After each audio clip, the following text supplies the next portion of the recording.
Hi, and welcome to The Bright Balloon, a podcast where I'm sharing bright ideas for your balloon business.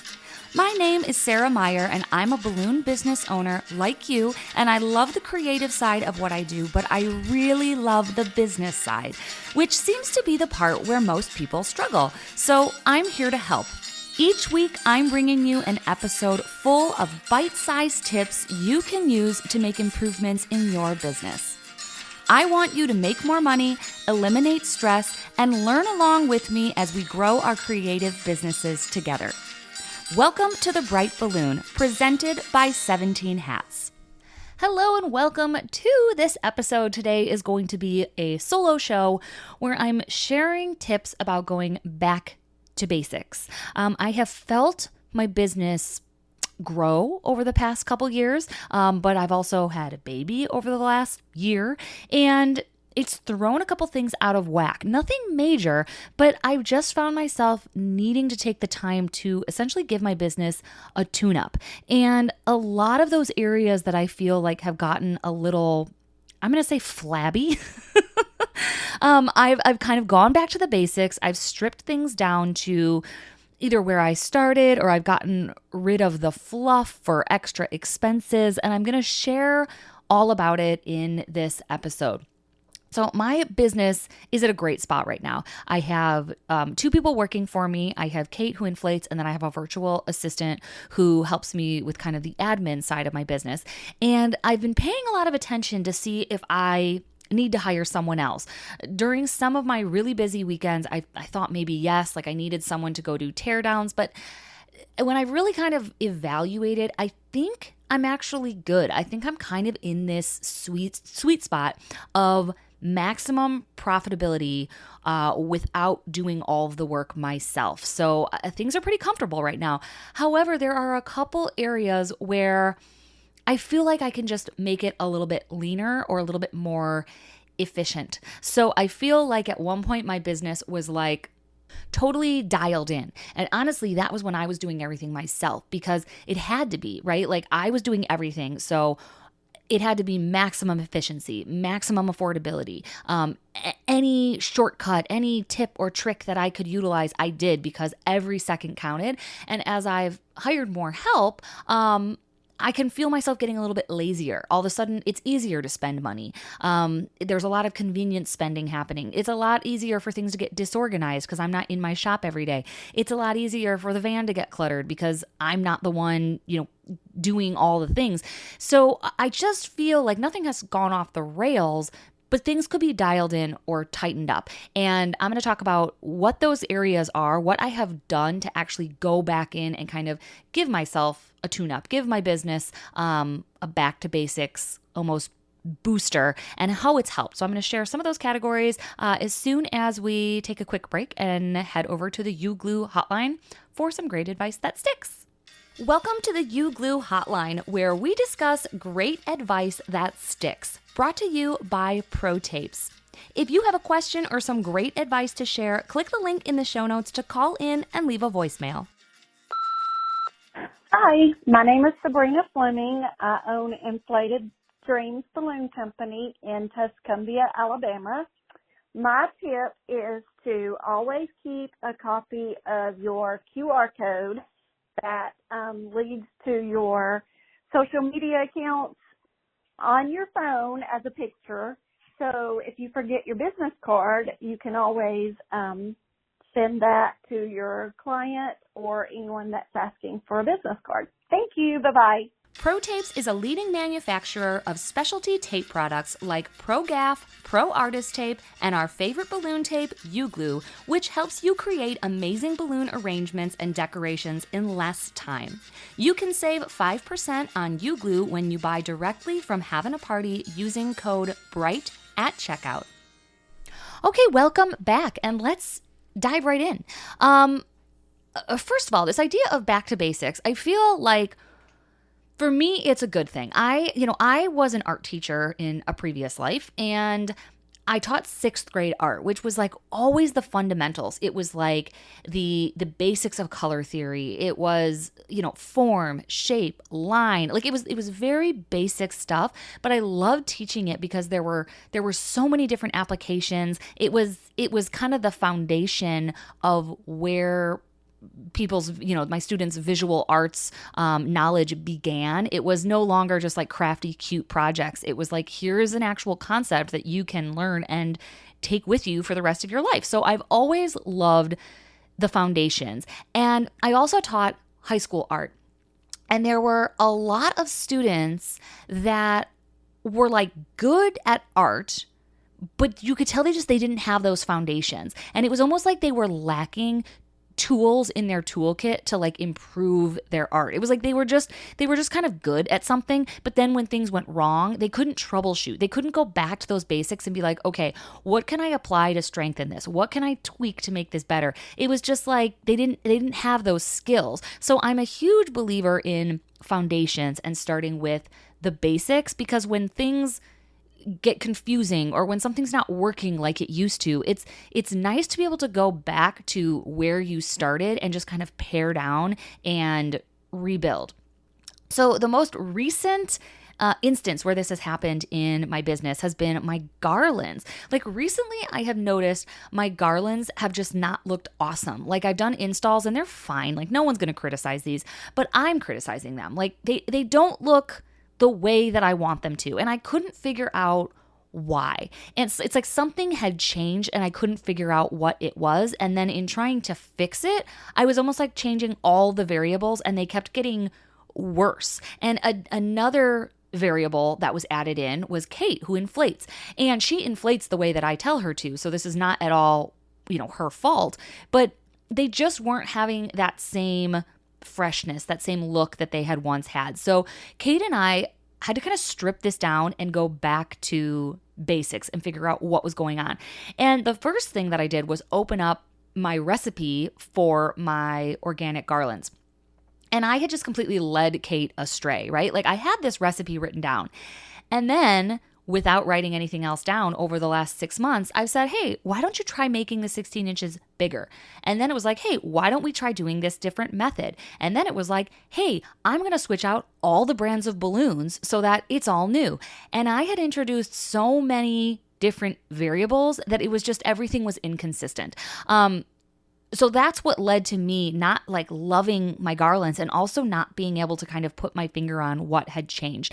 The biggest indication of something that had changed is when I went to go and put a grab and go garland in one of my standard bags and it didn't fit, like it stuck out 2 feet. So obviously the sizing had changed and I couldn't figure out why or like what had happened.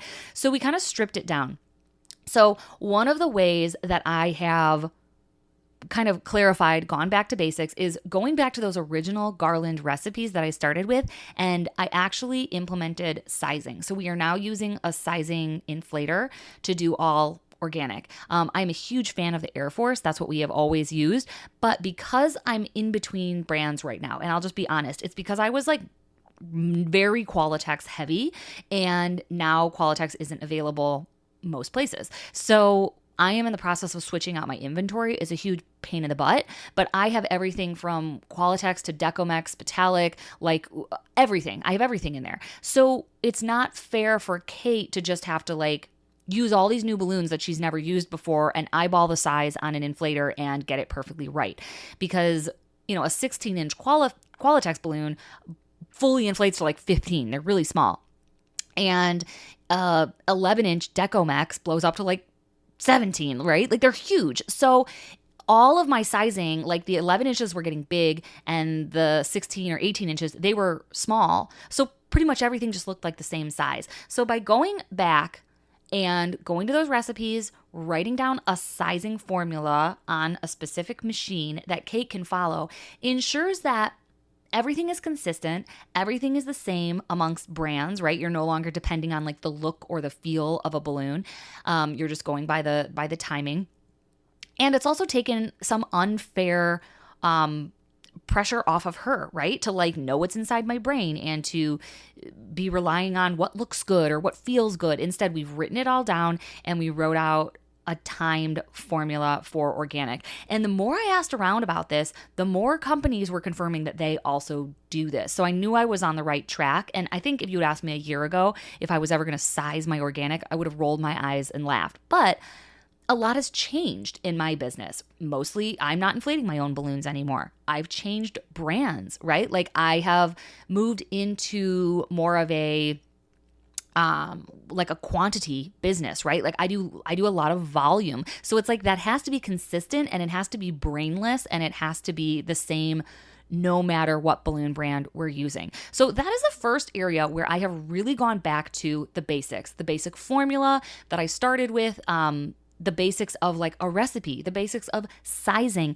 and the basics of starting over with Kate. And not really starting over, but there's only so many things you can say before you've just totally confused people, right? And I could tell I was confusing her, and that wasn't fair. So what I actually did is I went out into my shop for a day.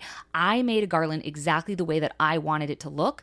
I figured out what the sizes of all of the balloons were, and then I wrote that down in my recipe book. So that was like a half an hour of work that has solved a months-long problem that I couldn't identify. So just by taking the time, going back to the drawing board, kind of figuring out what my garlands should look like, what I want them to look like, and also figuring out a formula and a method that works for me. I think the other thing that kind of made me a little bit confused is I had a formula that worked really well. And then I went to float and I saw how other people do it. And then I tried to incorporate my own twist on that method. And then I switched balloons, which weren't the balloons that they were using. So it was almost like I made so many revisions to the original formula that was never broken in the first place that I ended up confusing everyone.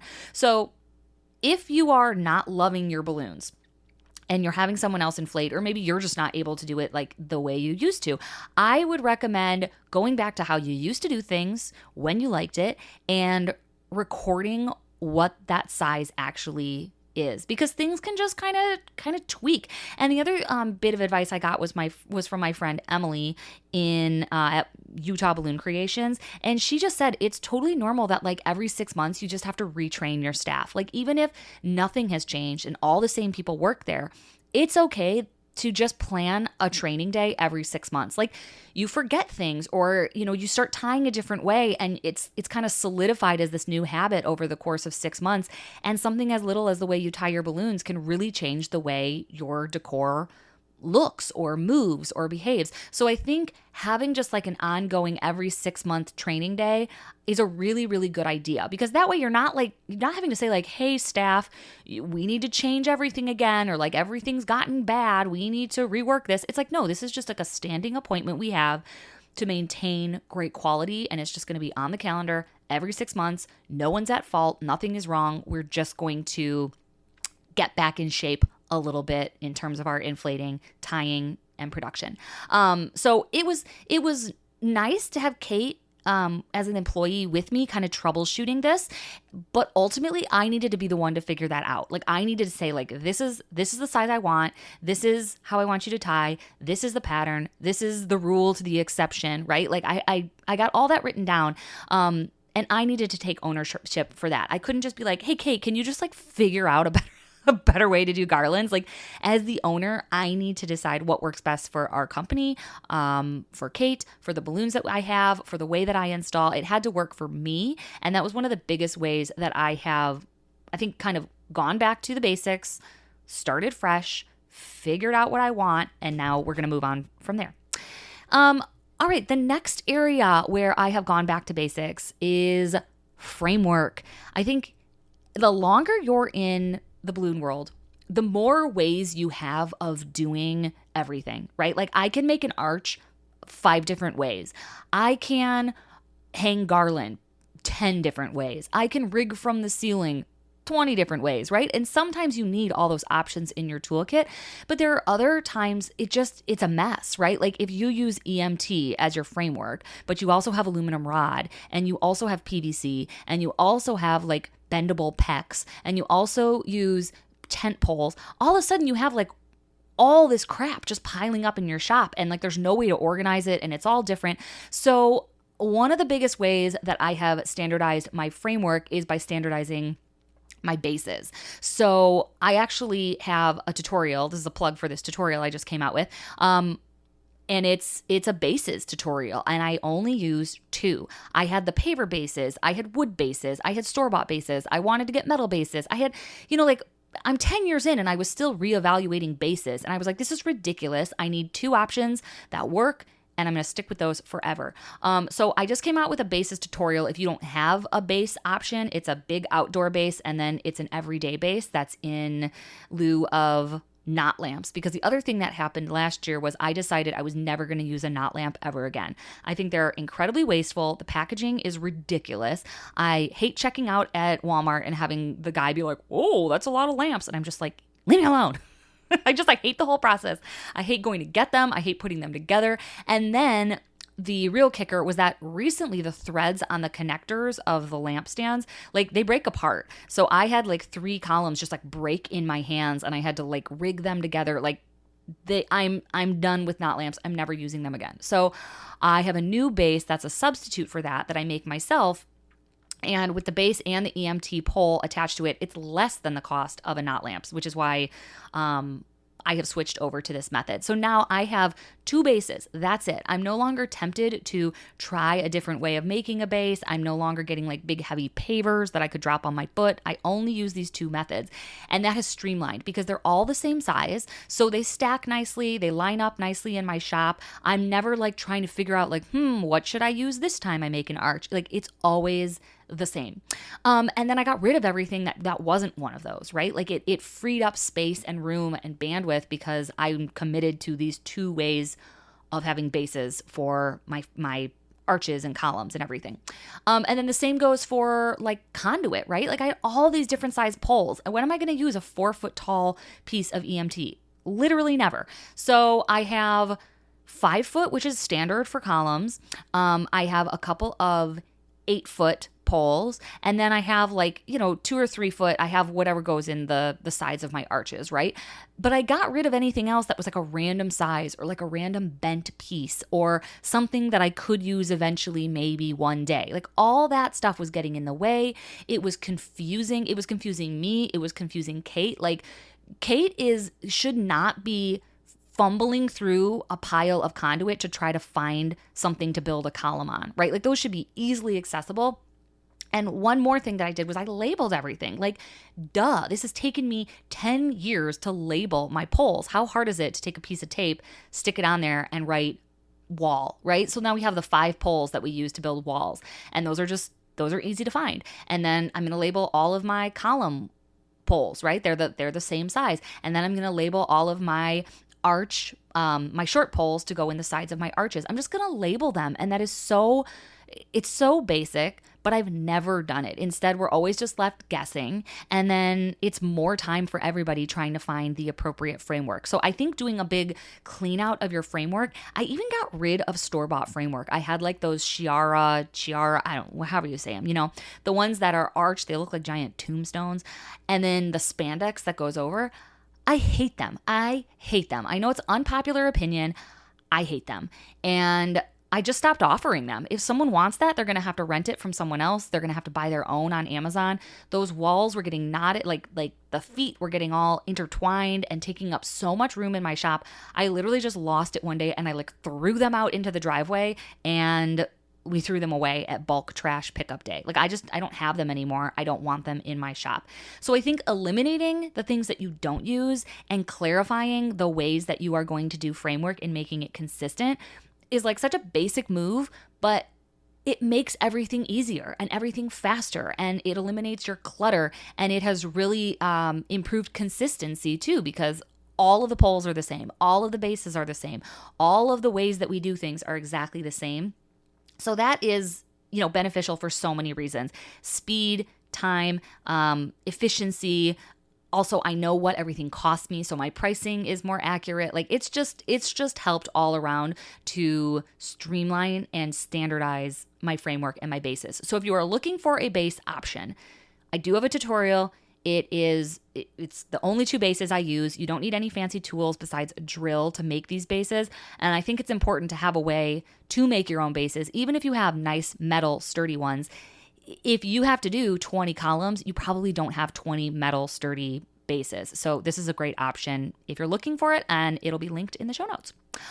Okay, so going back to my recipe, clarifying that, and then getting all of my framework sorted has been a really, really big impact on my business. It's made a lot of difference in terms of how smoothly things run and how prepared we are for jobs.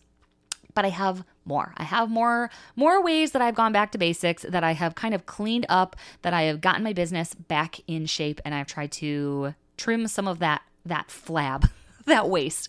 All right, we're going to take a break though, and then I'll get into even more basic changes I have done to my business. Are you ready to take your balloon business to the next level? Look no further than Having a Party Wholesale, your ultimate destination for all things balloons. Having a Party Wholesale is on the cutting edge of new products that will wow your clients, from top brands like Tuftex, Jamar, Anagram, Ellie's, Sempertex, Premium Conwin, and introducing Brookloon, a new balloon line created by the Having a Party family. They've got the widest selection to fuel your creativity. Join the successful league of professional balloon artists who shop at havingaparty.com. Okay, welcome back.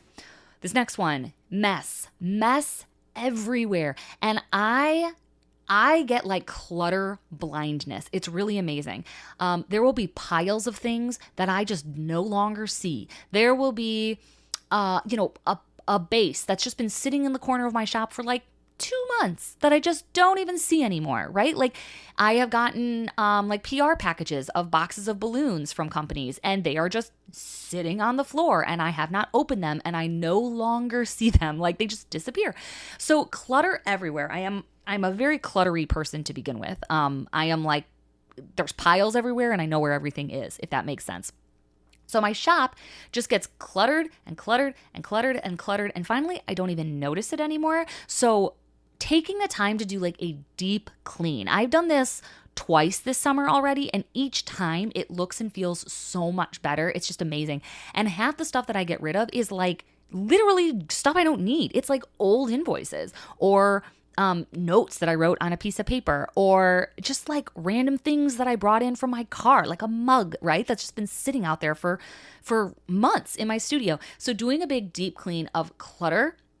But the balloon area where I started noticing the clutter getting out of hand was in my kits, in my bags. So I use Lily's bags from the Creative Heart Studio. I use like the big like her balloon bags, and they have pockets around the outside, and then they have bigger sections on the inside.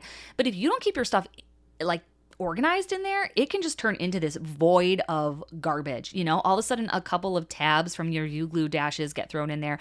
Then all of a sudden it's some broken 260s. Then it's like 8 pairs of scissors, an unrolled thing of fishing line, and a handful of balloons is all just like living in the bottom of those bags, and I never clean it out. So finally, I was able to pull out like fistfuls of garbage. I was like, this is ridiculous. And I did a big clean out, a big purge. And I was able to get, it's actually like it was a makeup organizer. And this was a tip from Jan Imes that someone passed on to me. It's a makeup organizer, like a travel kit that you would go on vacation and put your toiletries in like different pockets. And I got this multi-pocket thing on Amazon, and I was able to make a kit of like rigging things. So it's rubber bands, 260s, magnets, and I don't remember. Oh, and fishing line, right? So those are the things that always need to be in my bag, but now they're in their own little bag. And when I'm at jobs, I'm able to take the little bag out and kind of move around the space and then put it all back into my big bag. That has made a huge difference. And I've also made a list of things that should be in my big bag. So like a box of U-glue dashes, a hand pump, a door stop, fishing line, magnets, like all the things I want to be in there all the time. I've made a list of those so that I can either go through that or Kate can go through that and we can clean it out. So, I go to jobs and I'm organized. It's when I'm there that things get crazy, right? Like in a panic, you're just like, you're opening things of balloons and they're falling everywhere and you're throwing busted foils in your bag. And I never like clean that out after the fact, but I think now I'm going to stay much more organized because I just am following the list. Everything comes out of the bag and only the stuff on the list goes back in the bag. It makes it a lot easier. And then the last thing I did was that I actually separated, and now I have 2 bags. So I have one bag that's all my balloon install stuff. And now I have another bag that's all my marquee install stuff. So it's extra bulbs, extra like repair stuff for like the wiring if something were to get like ripped out, tape, extension cords, like all of that lives in its own bag because I don't need to bring that to every install. And when I do, I was like just bringing a random extension cord and then also like throwing a couple bulbs in my bag, which could then break, and it was just dumb. So I now have a bag that is just for marquees and one that is just for balloon installs. And that alone, it took like 5 minutes and has saved me so much time in like looking to make sure that I have everything. It's like I can just glance and make sure that everything on the list is in there and I'm good to go. So separating the bags and just organizing the bags has been a big shift in my organization. Now, let's talk about another area where I can't say I perfected it, but it's definitely gotten out of control, and that is my inventory. So I have stripped it down. I've gone, again, back to basics. Where did I start? And that is with a color chart. So I have my color chart, and like I mentioned earlier, the struggle for me personally right now is that I'm in between brands. Like I was Qualitex through and through because that is what, that's how I learned to do balloons. So I know all of those colors, right? Like I can look at something and I can identify the name of those Qualitex balloons immediately. And now that I'm switching kind of to different brands, it's hard because sometimes I'll go and I'll order what I think is a substitute for one of the colors and it's not. So then I have like this off-brand, off-color that has no place to live. Or I did my big install, my balloon adventure, and I way over ordered. So I have like an entire tote of quick links that don't belong anywhere. I have like enough 18-inch red to last me 5 years. Like I just way over ordered. So those things like don't have a place to live. So I'm just feeling like very cluttered and out of whack right now in terms of my inventory. So in order to dial that in, this is going to be a slow process, unfortunately, but my first step is to have a friend like translate my color chart essentially. So to look at all of the colors I have that are Qualitex and tell me what those colors are in other brands, because like I don't know, and not all brands have the color portfolio. So I need to know what colors I'm even looking for in the first place, and then I need to turn over my inventory, which means that we're using all Qualitex now. Again, I haven't like kissed Qualitex goodbye. I think, they're obviously in a tough spot right now. I don't know what the future looks like for them. I've had some questionable, quality come through. So for now, I'm taking a step away, and it means I'm introducing new brands that I haven't used before. And honestly, some of them I really, really love. So it's been fun, but it's just kind of made my inventory a mess. So we are going to kind of turn over some of that inventory, making sure to use the oldest stuff first. And when I'm ordering new product, I'm putting that kind of at the bottom of my inventory stack and trying to learn those colors. So again, this isn't like a quick win, like organizing a bag.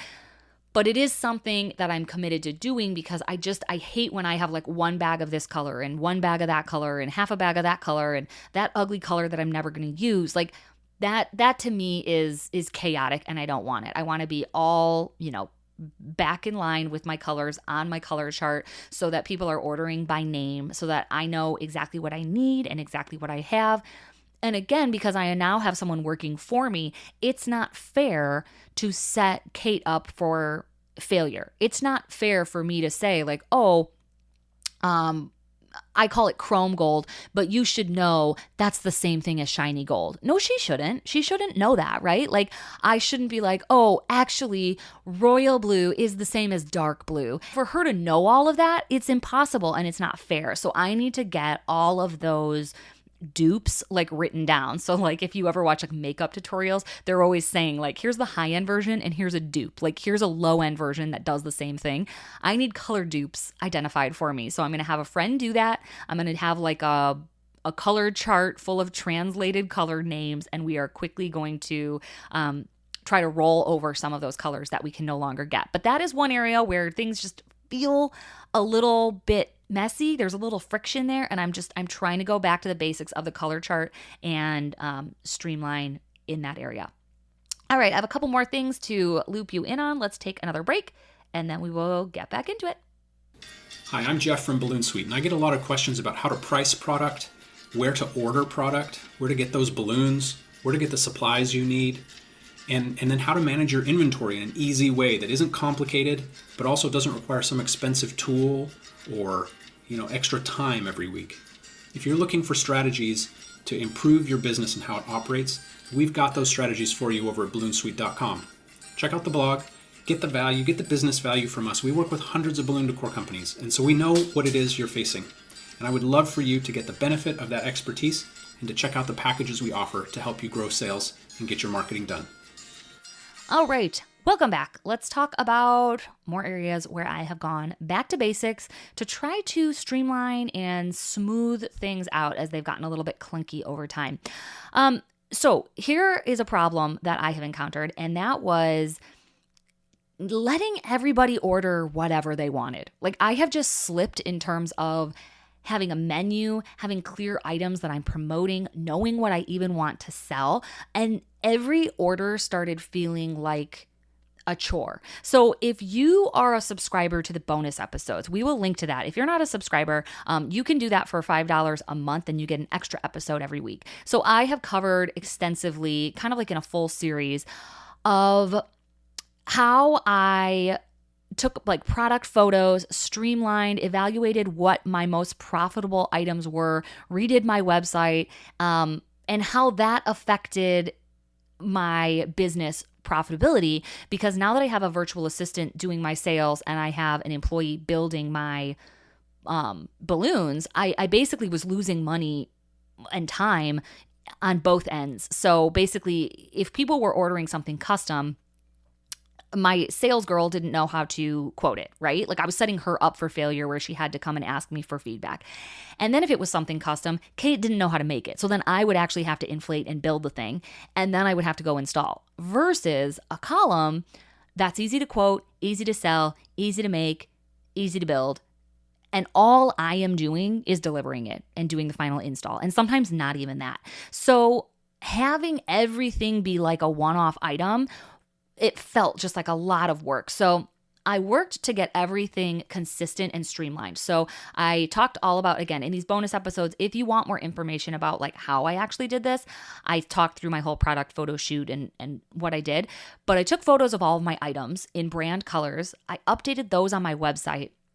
And now I am only encouraging people to buy those items. So I have really, really kind of narrowed my focus. I've clarified what I want them to buy, what I want to make, and that is based on, well, what we like to make, but also what's most profitable, right? Like, I am not pushing people towards helium balloons because I barely make any money doing those. I want them to buy arches, garlands, columns, stuff like that.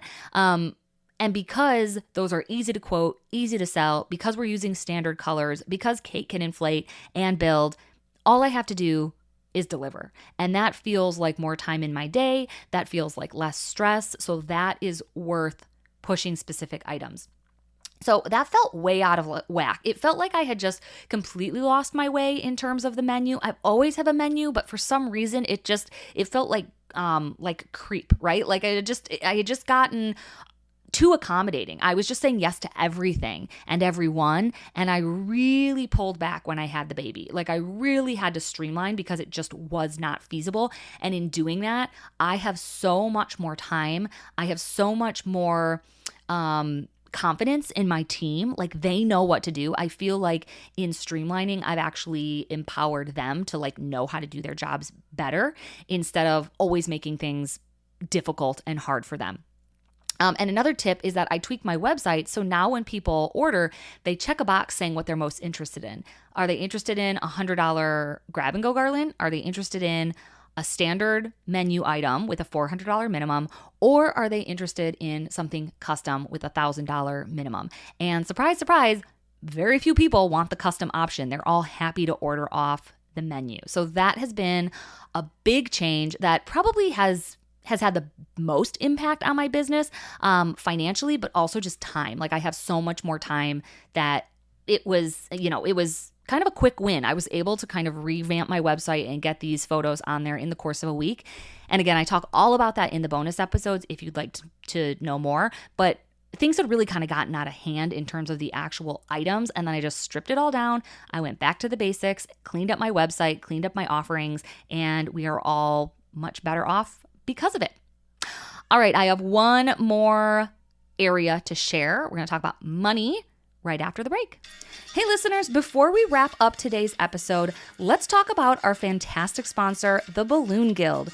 Do you ever see amazing balloon decor online and wonder, how did they make that?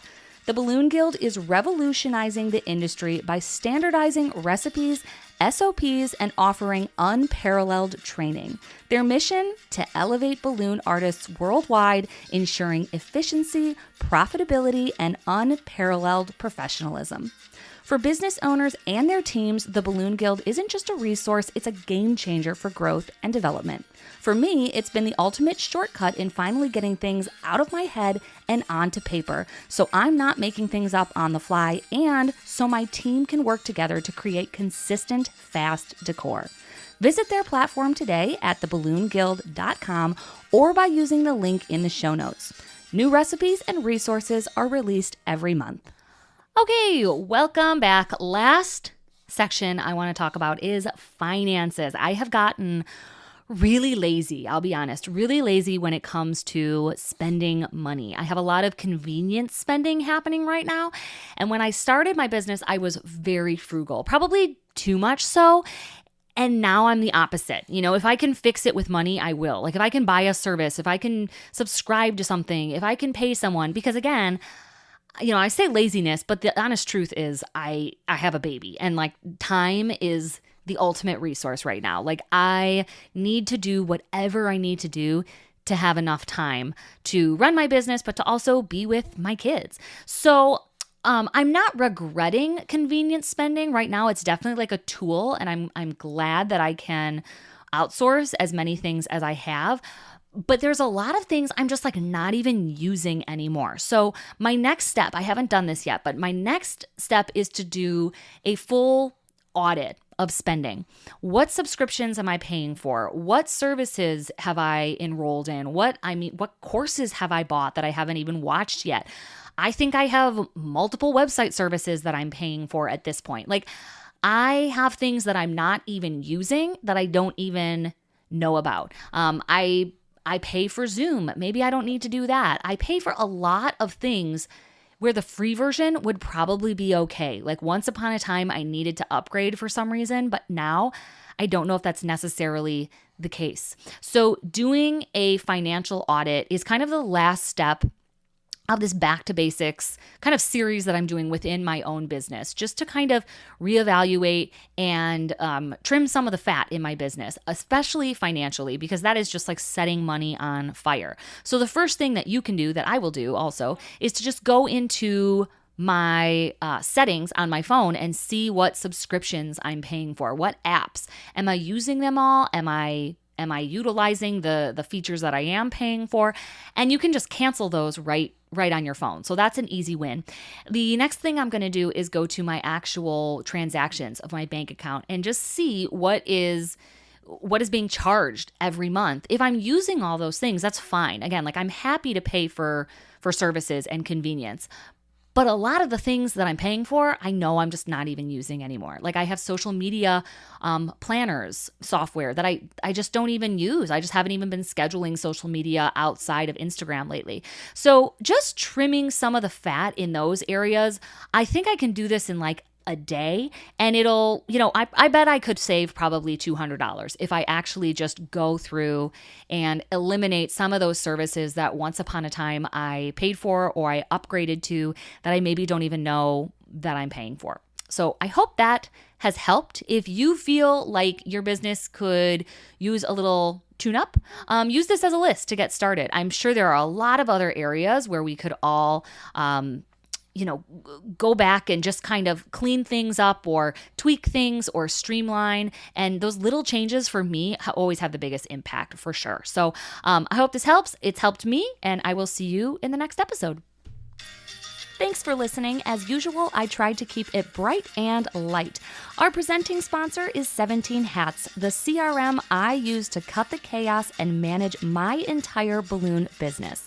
From the lead capture form on my website to workflows and email templates, invoicing and grab-and-go garland automated bookings, it's all powered by 17 Hats, the best customer relationship management system for balloon businesses.